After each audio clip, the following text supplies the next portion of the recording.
Hello and welcome back to another deck tech video. I have been offline for quite some time. I've actually moved yet again, and the current location where I'm living has lots of pets, so I can't or don't want to take my cards out too frequently around here. They're currently out of the house, so I thought I'd take the time to sit down and show a few decks that I built. I know I've been offline for like a year probably, or something like a while. I've had and built and dismantled many decks since I've last recorded, but before I take some of these apart, I'm going to show what I got. Today, this deck right here you're watching is a new type of Sedris, the Trader King Reanimator deck. The previous Sedris deck on my channel was a much more casual, enter the battlefield, good stuff value deck. For one of my metas that was more casual, it kind of disbanded. So a lot of my decks took a turn to becoming more competitive. And what I ended up doing is taking my Sedris shell and making a hyper fast, just as fast as possible reanimation strategy. The major goal behind most reanimator decks is to try to reanimate something just absurdly fast, way faster than you can handle with. So if you reanimate this past turn 5, that's not really special for the EDH format. So what you normally need to do is find ways of reanimating something just way faster than anyone can actually deal with.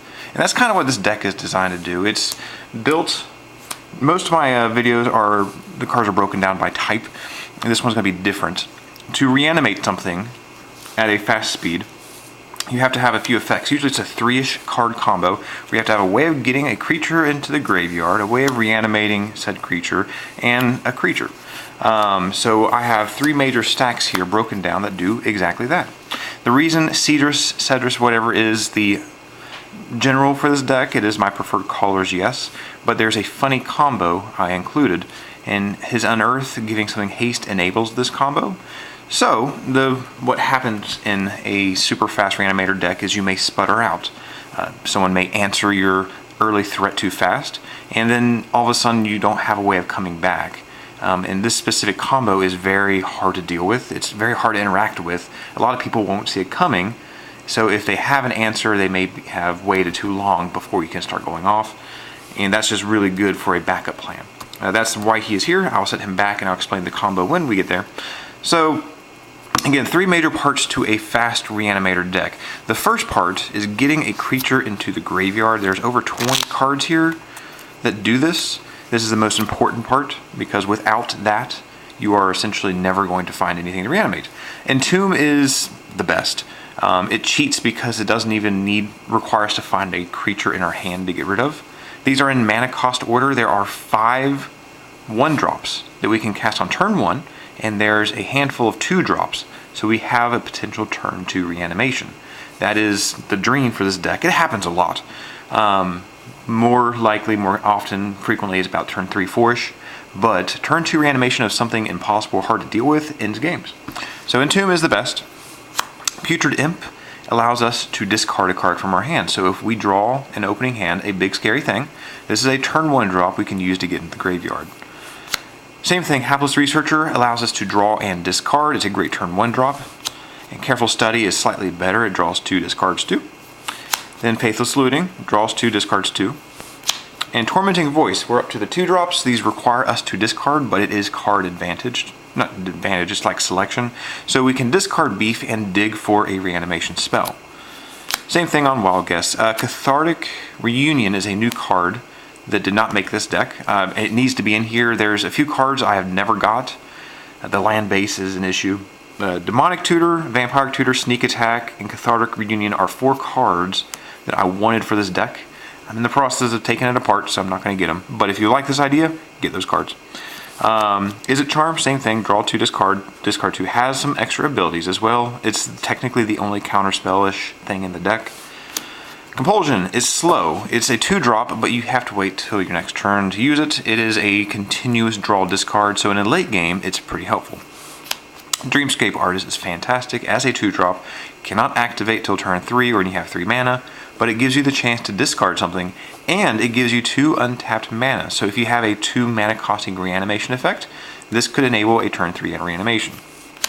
Frantic Search is broken for a 3-drop. It gives you the mana, so on turn 3 you could literally untap and then use a 3 mana reanimation spell to get whatever you just discarded back. Buried Alive is our combo enabler. It just gets 3 things straight to the yard. I'll set that up here so I explain it with Sedris. Forbidden Alchemy, 3-drop, instant speed, dig 4 deep, and put whatever you want in the graveyard and keep a reanimation spell you may find. Catalog, draw 2, discard a card from your hand. These are kind of the generic ones, but at their mana cost, they're still worth running. Same thing, Thirst is instant, draw 3, discard 2, or an artifact. Usually you want to discard 2. Compulsion is draw 3, discard 2 unless you discard land. Usually you just want to discard 2. Ghost or Ghastly Discovery is still just a draw 2, discard 1, Conspire doesn't matter. Magus of the Wheel is slow, but is a nice big draw, and it can help us dump a hand. A little tricksy to be dealt with. I usually like him being unearthed from Sedris because he has auto haste, so it can be like 5 mana to get some cards. On the 4-drops, this is out of range of what you really want for a quick reanimator deck to be using. What Fact or Fiction is really good digging, it's instant speed. Sift is draw 3, then discard 1, so it's a card really good. You end up with 2 extra cards. And Careful Consideration is possibly an instant if you don't want to discard as much. So it just, again, it's like Fact, you can dig pretty deep. Instead of 5, it's only 4 though. So all of these are some form of card advantage or card selection, or just ways of getting something into the graveyard. Usually fast. Again, mana speed is basically the priority here. There's a lot better cards that they can reach much deeper, but I mean, you need to make sure you're doing this fast. Otherwise, it defeats the point of really playing a reanimator deck, and you might as well just be ramping to the creature. Next suite is the reanimation spells. Again, you need to be careful for the mana cost. There's no point of waiting and delaying if you're just going to pay for like a 8 mana reanimation spell, like Ever After or whatever that 6 one is. So Reanimate, the classic one, just 1-drop reanimation spell, really powerful. 2-drop reanimation spell is an enchantment. The enchantments, all 3 of them are in here. There's some flicker effects in this deck, so sometimes you can use these to dick around with. There's a Caterpillar Leviathan in this deck, and reanimating that with this enchantment is a really great way of stalling out the game. I'll get to that when we get to him. So another 2-1, essentially the same thing, it just comes into play tapped. Don't really care on this one being tapped as much, because usually when you're wanting an early threat, you can get one that is not combat offensive, something that may just be locking up the game. And turn 2 reanimation spell that usually just really gets people. This is not always a turn 2 reanimation, because I mean we have to really get milled out some way. We have a lot of ways of really building a threshold really fast, but not fast enough for turn 2 usually. But this is still a very early reanimation spell. We're up to the 3-drops with Necromancy. Victimize requires a creature, but we get 2 back. Zombify is a 4-drop, only targets mine, but we can flash it back. Only targets mine, but it's an instant speed one, and this is really good because things like end of turn reanimated Jinkataxis or something, the opponent has to lose their hand. Whip is not really here for reanimation, it's more for sustainability. It is nice to get something back, and again there's some flicker effects, so we can save it from being exiled. Then we're up to a 5-drop. This is great because, again, a reanimation deck like this can muck up early games, but sometimes the actual offense in a multiplayer game is sluggish. So giving a team boost and haste is great. Like you can literally just spend most games reanimating something scary, having it dealt with, reanimating something scary, having it dealt with, before you can actually attack. And this one right here actually is a team boost of +2/+0 and haste. Really good. A Delver is another 5-drop. You can chain him pretty easily. It's just another reanimate. The spell reanimate on a 3/2 body that costs 5. And Living Death is a mass reanimation. This is another one that's really great if you're not running into any of these early game and you just keep finding all of your card filtering and card selection effects. This is just great. Again, if I had finish this deck for like Vampire Tutor, Demonic Tutor, maybe Diabolic Intent, this is a pretty common target if you're just overwhelmed with the card selection stuff, because you can eventually get something back. And Rise is a generic multiplayer win more card. I mean, usually this just ends games, assuming my graveyard hasn't been dealt with. The last selection of cards is the Beat Sticks. There are a few other cards over here that are more like utility and the combo, but these are the actual cards intended to grossly win the game or have some utility to them by reanimating early. Mask of Worm doesn't usually just win the game. It's great at reanimating early to kill elves like Mana Dorks. I mean, it can be good to have a pseudo board wipe. He's not actually here to win games. Flayer can win games, and he can really win games when they all come back at once with this. This is one of the benefits of running red past also Faithful Saluting. That's like the best reason for running red here. But his Undying means you can actually cast him without having to worry about reanimating him earlier. It means he just comes back, and if you do a mass reanimation, he himself is a win condition before combat even becomes a thing. Card advantage. This is a great early reanimation because it does not seem threatening compared to what else is in this deck. I mean, he's threatening, but I mean, this is something that your reanimation spells and card selections some are sometimes card disadvantage. So reanimating him early or this early is actually pretty good because these two will help you get more cards. And it doesn't look like overly threatening compared to some of the other stuff here. Rune Scar's pretty good to chain together. Again, what I like doing with him is getting one of the flicker spells so I can hold up one to protect him or whatever I have already reanimated for a whole turn. Then I can get something devastating. Lord is a generic beat stick. This is probably one of the worst ones in the deck. He's here mainly because Sedris can give him haste and he can generate card advantage if I get someone that has creatures in their deck. Gives me something to block with. More card selection. Just another good early reanimation if you just want to fill your hand up. Pretty good if you have essentially filled your graveyard up with multiple creatures, or if you're already holding a grip of card selection cards. So you get her out early, and then you can just slowly pull what you keep dumping to your graveyard back while keeping the opponents at bay. Seeing turn 2, 3-ish, turn 2 or 3 shielded can be pretty hard to deal with for opponents. Thorax is technically the only spot removal in the deck. Not really spot removal, like the only way to deal with creatures past Massacre Worm. This is very important because sometimes you have to entomb and get this against like the Narset deck or whatever Voltron deck you're going up against. He's always worth including in something like this, even though he seems pretty underwhelming compared to what else here. Leviathan is, of course, an obnoxious piece of shit. Everyone hates the Leviathan. How this works is if you have him in the graveyard and you reanimate him with one of the 3 enchantments, the enchantment goes back to your hand, so he goes back to the graveyard. So for like 2 mana every single turn, you can have a Devastation Tide. That is really annoying. That can backfire, although, if an opponent has some kind of enter the battlefield value, like a Solemn. They don't care to cast the Solemn every turn while you keep doing this. If you, although, have some kind of enter the battlefield value, then you can continue to gain that value over and over again. He is like our only pseudo board wipe in the deck. It's just not a good to not have as many answers, but this deck tries to take over the game pretty fast. Jenny is your classic reanimator threat. Seeing this reanimated on turn 2 or 3, it makes people scoop up their cards. Same thing, Void Winnower. You cannot play half of your deck, essentially. A lot of board wipes like Damnation, Wrath, Day of Judgment, Supreme Verdict. They're all 4 mana. There's a lot of even mana costed things. It also hits 0, so someone can't play out their Mana Crypt or whatever. It's just, he shuts down half of people's decks. And that can cripple someone terribly. It's great. Ulamog is a legendary Eldrazi that does not shuffle in when he goes to your graveyard, and he is indestructible. This is a great turn 2 or 3 reanimation. People usually can't deal with a 10-10 indestructible really early in the game. You're looking at bouncing or exiling him in some shape or form. And again, there's 3 flicker effects, so you can try to protect him. He tends to just make people scoop. It That Betrays, not as scary as Ulamog, for example, but if he even gets 1 or 2 attacks off, most people, if it's this early, they're going to end up giving me their land. And that's great because it just helps me get ahead. So that's not a lot of creatures. Again, the stack over here, there's about 20 filter effects, about 15-ish, I'd have to count, reanimation effects, and a little over 10 quote-unquote beat sticks. Some of these I can cast early, like the 6 drops, but most of these are high-end. Again, there's very few utility cards in this deck. This little stack right here, and there's a 3-card combo coming up. These are the utility cards. Like, there's not a lot. So there's 3 flicker effects. If I'm using an enchantment to reanimate a threat that I want to stick, I hope I have this. If it's Runescar Demon, I will search this up if I have one blue open, just so I can repeat it. I can save him from removal and then tutor up what I really need. There are 2 that cost 3 mana. They hit 2 targets, so I can save 2 things.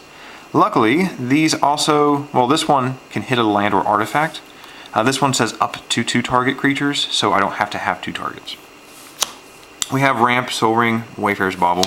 This is kind of clunky. My land base here is hyper budget. When you get to it, you'll see what I mean.